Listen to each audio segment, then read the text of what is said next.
우리에게 주신 하나님 말씀은 역대하 32장입니다. 역대하 32장 24절에서 26절, 구약성경 701쪽입니다. 그때 히스기야가 병들어 죽게 되었으므로 여호와께 기도하매 여호와께서 그에게 대답하시고 또 이적을 보이셨으나 히스기야가 마음이 교만하여 그 받은 은혜를 보답하지 아니하므로 진노가 그와 유다와 예루살렘에 내리게 되었더니 히스기야가 마음의 교만함을 뉘우치고 예루살렘 주민들도 그와 같이 하였으므로 여호와의 진노가 히스기야의 생전에는 그들에게 내리지 아니하니라. 아멘. 여러분, 우리 속담에 화장실 갈 때가 다르고 또 나올 때가 다르다, 이런 말이 있습니다. 이 말은 사람 마음이 이렇게 변할 수 있다, 뭔가 쓸모가 있다 싶을 때는 그걸 소중하게 생각을 하다가 이제 문제가 다 끝이 났어요. 그러면 소용없을 때는 그걸 소홀히 여기는 게 사람 마음입니다. 그러니까 어떤 일을 우리가 이루는 것, 이루기 위해서 애쓰는 것, 그것도 중요하지만 그 일이 이루어지고 난 다음에 그 이후가 더 중요하다. 사람마다 자기가 원하는 어떤 자리가 있잖아요. 목표가 있잖아요. 그 원하는 자리까지 올라가는 거 매우 중요하겠죠. 근데 그건 못지않게 그 자리에 올라가서 내가 어떻게 행하는가, 이것이 참으로 중요하다. 여러분, 우리가 드리는 기도도 이와 마찬가지입니다. 열심히 기도하고 또 간절히 기도를 해야죠. 그래서 응답이 떨어졌습니다. 근데 응답 받는 것에서 끝나는 게 아니고 응답 받은 그 이후가 아주 중요하다, 이런 말씀이죠. 영국의 스펄전 목사님의 애화 가운데 이런 이야기가 있습니다. 미국의 어느 시골에서 목사님 한 분이 목회를 하고 계셨답니다. 근데 이분이 어느 날 산책을 나와서 좀 멀리까지 벗어나서 길을 걸었던 것 같아요. 길을 잃어버렸어요. 숲 안으로 들어가서 숲속을 한참 헤매게 되었습니다. 날은 저무는데 보니까 저쪽에서 무슨 불빛이 보이더래요. 오두막이 있는가 보다 하고 반가운 마음에 가봤더니 마당에 장작불이 피어져 있고 여러 사람들이 그 장작불 주위에 빙 둘러앉아 있더래요. 무슨 모임인 줄로 생각을 했습니다. 아마 이 사람들이 모여서 예배를 드리는가 보다, 이렇게 생각을 했어요. 근데 알고 보니까 그게 아니고 하나님을 믿지 않는 무신론자들이 모여서 자유롭게 토론을 하는 그런 모임이었답니다. 그러니까 하나님 믿지 않는 이 무신론자들이 한 사람씩 나와서 이야기를 하는 거예요. 자기가 하고 싶은 이야기를. 근데 들어보니까 하나님에 대해서 온갖 망명된 말들, 그리고 억지 주장들을 펼치는 거예요. 근데 한 젊은이가 일어나서 이렇게 이야기를 했습니다. 자신은 하나님의 존재 자체를 믿지 않는다는 것입니다. 그러면서 큰 소리 치기를, 만일 하나님이 있다면 어디 한번 자기를 멸망시켜보라고 큰 소리를 치고 자리에 앉았습니다. 그러자 주변에서 커다란 박수 소리가 터져 나왔습니다. 이 목사님은 가만히 그것을 듣고 있기가 너무 힘들었어요. 마음에 큰 부담이 있었습니다. 그래서 본인이 일어나서 뭔가를 말해야 되겠다고 생각을 했답니다. 근데 그때 갑자기 아주 건장하고 그리고 무뚝뚝해 보이는 나이가 지긋한 한 사람이 일어났습니다. 그리고는 이렇게 이야기를 시작했습니다. 방금 자리에 앉은 이 사람이 말한 내용에 대해서는 제가 더 드릴 말씀이 없습니다. 저는 그저 한 가지 사실을 이야기를 하려고 합니다. 그러면서 말을 이어갔습니다. 바로 한 주 전이었습니다. 건너편 강둑에서 나무를 베는 일을 한참 하고 있을 때였습니다. 갑자기 외마디 소리가 들렸습니다. 근데 들어보니까 그 소리에 하나님께 간절히 도움을 구하는 기도 소리가 함께 섞여서 들려왔습니다. 저는 강가로 달려가 보았습니다. 그랬더니 한 젊은이가 보트 안에서 그 보트를 제대로 가누지 못한 채 물살에 휩쓸려 떠내려가고 있었습니다. 이대로 가다가는 얼마 못 가서 폭포 아래로 떨어져서 끔찍한 사고를 당할 그런 상황이었습니다. 저는 젊은이는 보트 안에서 계속 기도하면서 지극히 높으신 하나님께서 그리스도의 사랑과 그리스도의 고귀한 피를 봐서라도 자기를 구원해달라고 기도하고 있었습니다. 자기는 불신자이지만 이번 한 번만 하나님이 구원해 주신다면 하나님을 믿겠노라고 선언하고 약속을 하였습니다. 나는 곧바로 강물로 뛰어들었습니다. 그리고 보트로 헤엄쳐가서 배를 돌려서 강가로 끌고 나와서 젊은이의 목숨을 구했습니다. 그 젊은이가 바로 지금 저 자리에 앉아있는 저 사람입니다. 방금 전에 하나님의 존재를 부인하고 자신을 한번 멸망시켜 보라고 큰 소리를 치고 자리에 앉은 저 사람입니다. 자기가 위기 가운데 있을 때는 하나님께 간절히 기도를 했습니다. 그런데 기도 응답을 받고 위기가 사라지자 즉각적으로 하나님을 버려버린 이런 케이스 아니겠습니까? 여러분, 오늘 본문에 나와 있는 이 히스기야 왕은 역대 이스라엘 왕들 중에서도 대표적인 기도의 사람입니다. 언젠가 아수르 왕이 아주 대군을 이끌고 와서 예루살렘을 둘러쌌어요. 그리고는 유다 백성들에게 협박을 가하는 겁니다. 이렇게 말했습니다. 너의 왕인 히스기야가 하나님께서 이 이스라엘을 구원하시고 예루살렘을 지켜준다고 하는 그 말에 절대로 속지를 마라 하면서 아주 공공연하게 대놓고 하나님의 이름을 모독하고 하나님을 조롱했습니다.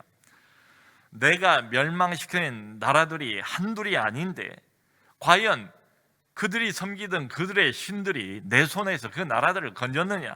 그러므로 과연 어떤 신이 내 손에서 너희를 건질 수 있겠는가? 하나님을 조롱하면서 기고만장했습니다. 여러분, 히스기야가 이때 즉각적으로 한 일이 무엇이었습니까? 열왕기하 19장 1절을 보면 히스기야 왕이 이 말을 듣고 그 옷을 찢고 굵은 배를 두르고 여호와의 전에 들어가서 이 아수르 왕의 협박과 하나님을 조롱하는 기고만장한 이 목소리를 들은 다음에 히스기야가 맨 먼저 생각하는 것은 바로 기도였습니다. 하나님이 집으로 갔대요. 그리고 하나님께 엎드려 기도했대요. 그날 밤에 하나님의 전사가 아수르 진영으로 가서 아수르 군사 18만 5천 명을 죽였습니다. 위기 가운데서 히스기야는 기도했고 그 기도에 하나님은 응답하신 거지요. 성도 여러분, 여러분들은 기도를 믿습니까? 기도를 통한 기적을 믿습니까? 지금 코로나19 확진자가 아주 급증하는 이런 추세입니다. 2.5단계 또 한 번의 큰 변화를 맞이하게 되었죠. 근데 생각을 해보니까 지난 1년 동안 사실은 계속해서 이런 변화 저런 변화가 그치지를 않았어요. 제가 우리 목회자들과 그래서 이런 이야기를 했습니다. 우리가 변화가 있을 때마다 지혜롭게 대처를 합시다. 그런데 너무 변화 하나하나에 일희일비하지는 맙시다.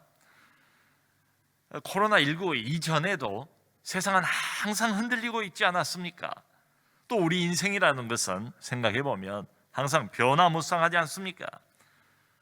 그러나 어떤 경우에도 우리 하나님은 동일하신 분이십니다. 항상 우리 기도를 들으시고 응답하시는 하나님 아니십니까? 우리 이걸 잊지 말도록 합시다. 이런 이야기를 나눴어요. 여러분, 히스기야 왕이 참 많은 기도를 했고 많은 응답을 받았는데요.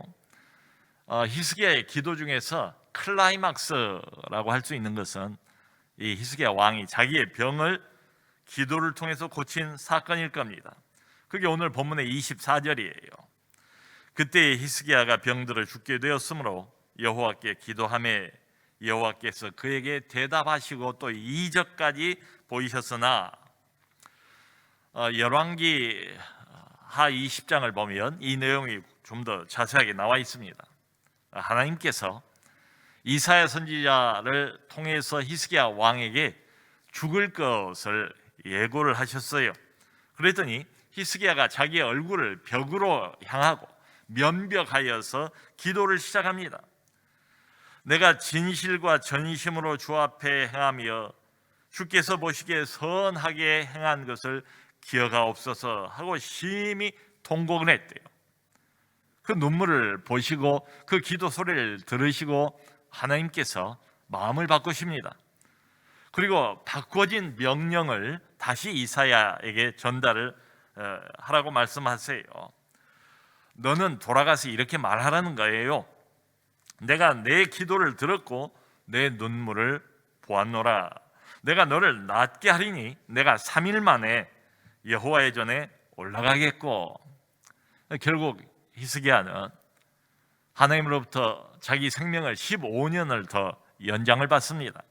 그것만이 아니고 그렇게 이스라엘을 괴롭히고 힘들게 했던 아수르의 손에서 하나님께서 이스라엘 전체를 구원해 주셨습니다. 그야말로 히스기야의 간절한 기도에 하나님이 응답해 주신 거지요.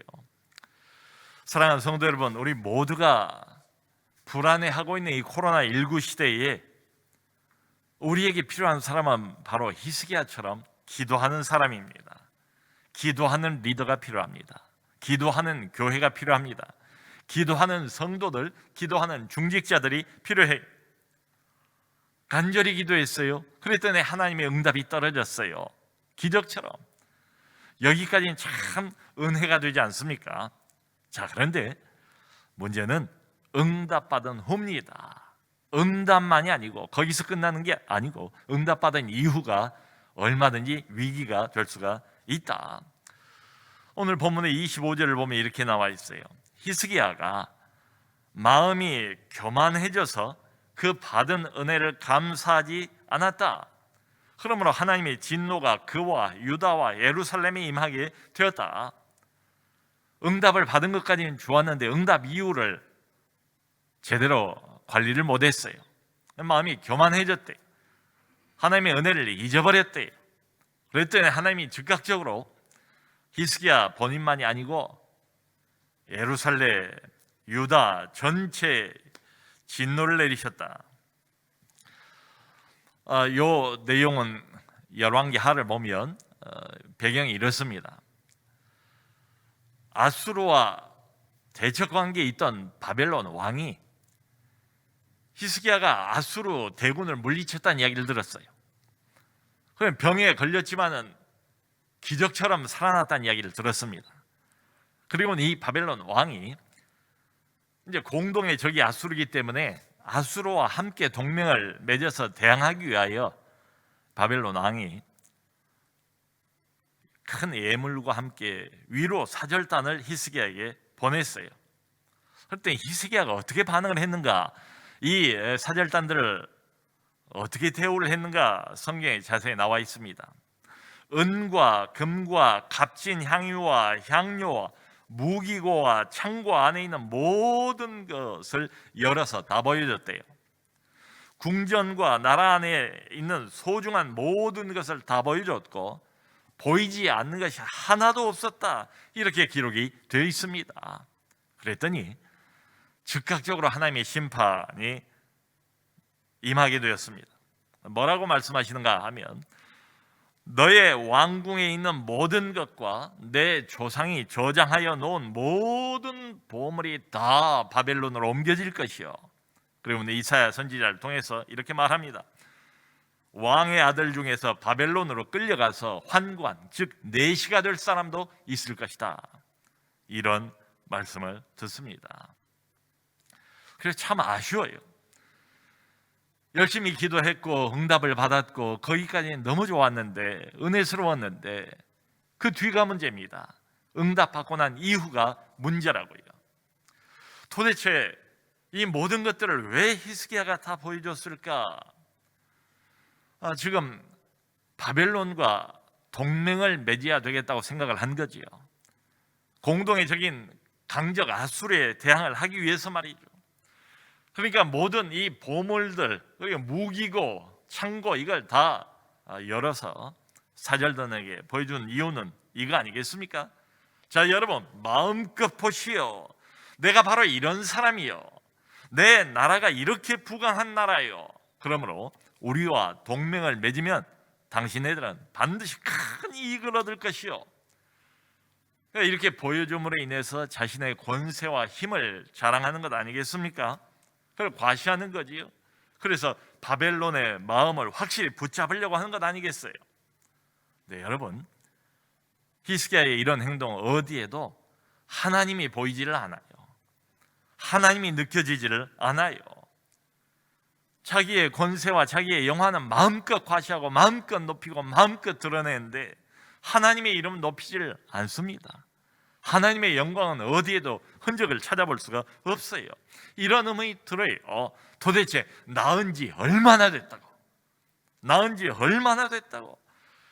기적처럼 낳고 난 뒤 얼마 안 되어서 이런 일이 벌어졌거든요.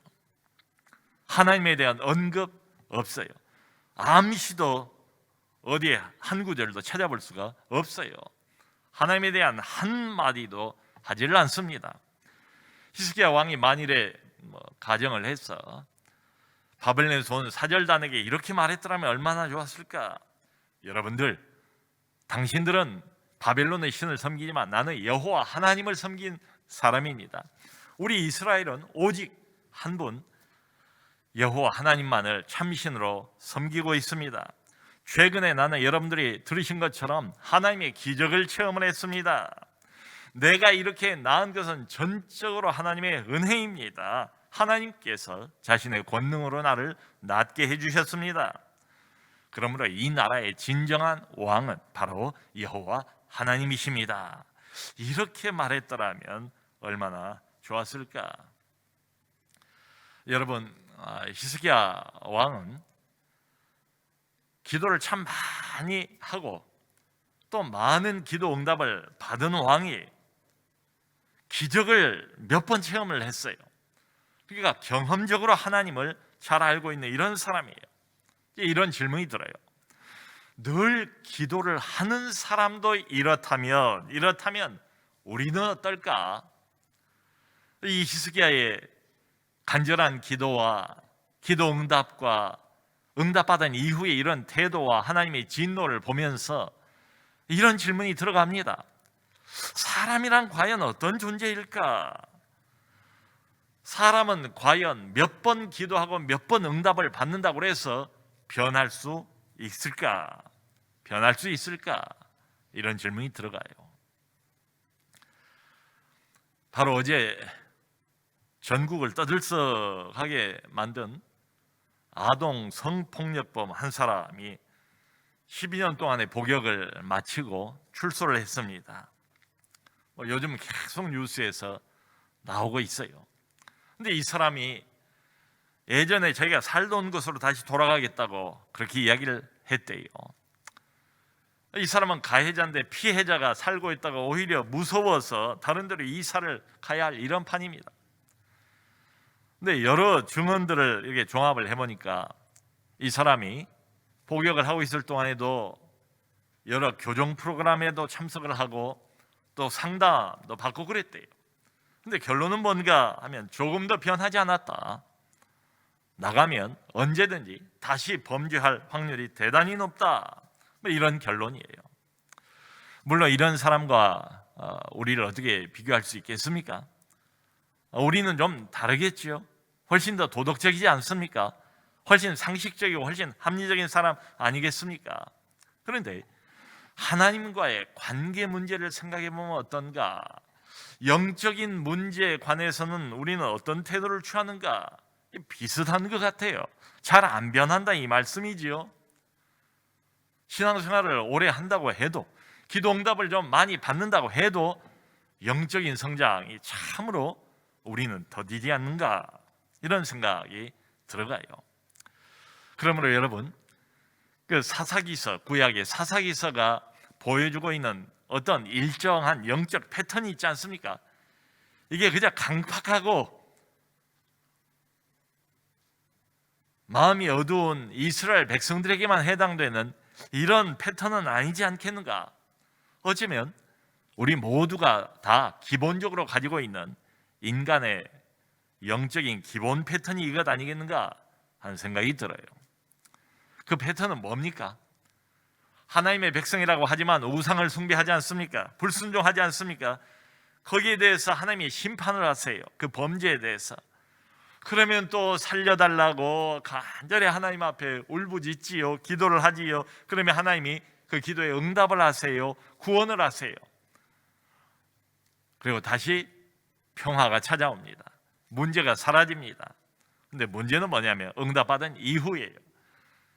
평안해지면 다시 또 돌아가 버려요. 어둠 속으로 부메랑처럼 다시 범죄를 시작합니다. 이런 악순환이 계속 사사기 내내 반복이 되지 않습니까?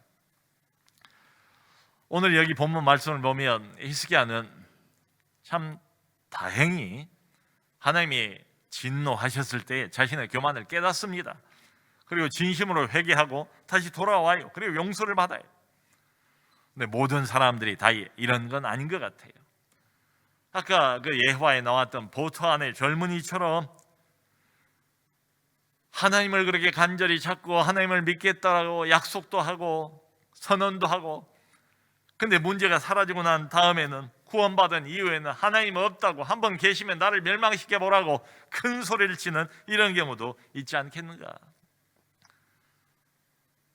기도 응답 받기 전과 받고 난 후가 얼마나 다릅니까? 문제가 사라지니까 기고만장해지고 다시 교만이 하늘을 찌르는 이런 경우도 얼마든지 있다. 히스기야도 마찬가지죠. 마치 내 힘으로 전쟁에 승리한 것처럼, 자기 스스로 회복이 된 것처럼 말이죠. 인간은 참 어쩔 수 없는 존재다. 문제가 있을 때는 하나님에게 바짝 달라붙어서 하나님 앞에 엎드리고 마음을 낮추고 그렇게 보이지만, 그러나 문제가 해결되고 난 뒤에, 기도 응답 받고 난 뒤에는 다시 자아도취로 빠져버리고 하나님을 까맣게 잊어버리는 모습을 봅니다. 사랑하는 성도 여러분, 그러므로 코로나 바이러스가 우리 인간을 얼마나 괴롭힙니까? 우리 육체를 얼마나 좀먹고 있습니까? 그런데 이 코로나 바이러스보다도 더 무서운 인간의 영원한 질병이 뭔가? 바로 자아도취병 아닌가? 바로 이 교만병 아닌가?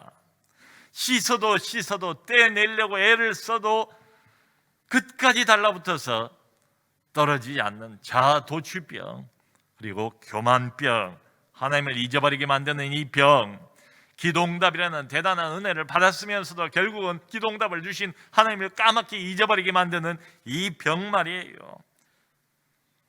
그러므로 사랑하는 성도 여러분, 우리가 열심히 기도해야죠. 말씀드린 것처럼 하나님이 반드시 이 기도를 들으신다, 기도에 응답하시는 하나님이시다. 구하라 주실 것이요. 이 말씀을 그대로 믿고 기도응답의 확신을 가지고 하나님 앞에 나가서 우리가 기도해야죠. 많은 기도에 응답이 있기를 간절히 바랍니다. 근데 거기가 끝이 아니다. 기도 응답 받고 난 이후에 방심하지 않도록 조심해야 되겠다. 기도 응답을 받고 난 이후에 마음이 높아지지 않도록 매우 더욱 조심할 필요가 있다. 문제가 해결이 돼버리고 근심이 사라져버리면 어떻습니까? 우리 마음이 나도 모르게 무장의 해제가 돼버리죠. 나도 모르게 무방비 상태가 돼버리지 않습니까? 그전에는 문제가 있으니까 하나님을 떠날 수가 없어요. 고통이 나를 짓누르고 있기 때문에 내 마음대로 그냥 자행자제하면서 살 수가 없어요. 문제가 해결이 안 된 상태에 있을 때는 하나님을 바라볼 수밖에 없습니다. 의지할 수밖에 없습니다. 간절히 구할 수밖에 없습니다. 겸손하게 자기 마음을 낮출 수밖에 없어요. 근데 이 나를 괴롭히던 이 인생의 큰 문제의 짐이 벗겨졌어요. 자유롭지 않습니까? 근심이 사라져버리지 않습니까? 그런데 곧장 이어서 무엇이 찾아오는가 하면 바로 이런 무방비 상태, 영혼의 무장해제 상태를 사단이 노리고 있지요. 사단이 가장 접근하기 쉬운 때가 이런 때입니다. 사단의 유혹이 가장 잘 먹혀 들어간 때가 바로 이런 때예요. 자, 그러므로 여러분, 우리 하나님께서는 제가 생각할 때에 하나의 딜레마를 가지고 계세요. 딜레마를 가질 수밖에 없어요. 이게 뭔가 하면 사랑하는 자녀가 저렇게 고통을 당하면서 간절히 기도하는데 기도 응답을 아버지이신 그분이 해주고 싶지 않겠습니까? 그런데 기도 응답을 통해서 문제를 완전히 해결을 해줘버리면 저 사람이 자신을 금방 떠날 걸 하나님이 아세요. 아닌 것 같으세요? 우리는 이렇게 말할 수 있습니다. 아닙니다, 하나님. 절대 그렇지 않습니다. 나는 다릅니다. 두고 보세요. 한번 믿어주세요. 그 마음은 진심일 겁니다. 그런데 하나님은 나보다 나를 더 정확하게 잘 아세요. 그러므로 많은 경우에 하나님께서 우리가 어떤 기도를 드리고 또 드려도 그 문제를 완전히 없애주진 않으시는 것 같아요. 떠나지 못하도록 대신 이 문제를 견딜 수 있는 정도로 고통의 양을 줄여주시는 경우가 많습니다. 아마 어떤 사람은 이렇게 반박을 할지도 모르겠어요. 아니, 하나님 왜 이렇게 째찌하게 구시는 겁니까? 내가 행복해지면 어디가 덧나십니까? 배가 아프십니까? 이렇게 말이죠. 여러분, 내가 행복해지고 문제가 사라진 것을 우리 하나님께서 배 아파하실 이유가 어디 있습니까? 그분이 우리 아버지이신데요, 머리카락 하나까지라도 섬세하게 세시는 사랑을 가지고 돌보시고 입히시고 먹이시고 인도하신 분 아닙니까?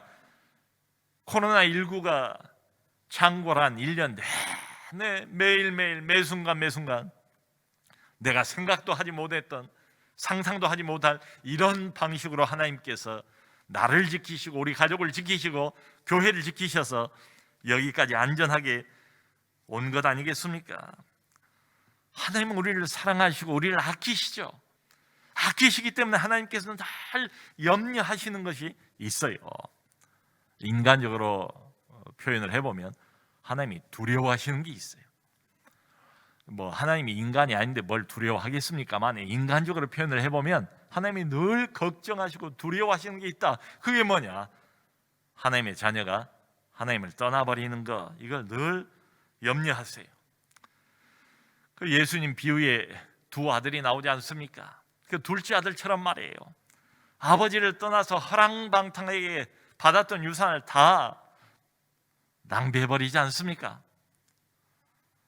아버지에게 내가 받을 유산을 먼저 주세요, 위협을 하다시피 뺐다시피 아버지에게 그 돈을 얻어가지고 아버지 없는 저 먼 타국 땅으로 가서 마음껏 놀고 먹고 향락을 즐기고 타락의 수렁텅이로 빠져버리고 아버지를 잊어버렸던 그 둘째 아들처럼 말이죠.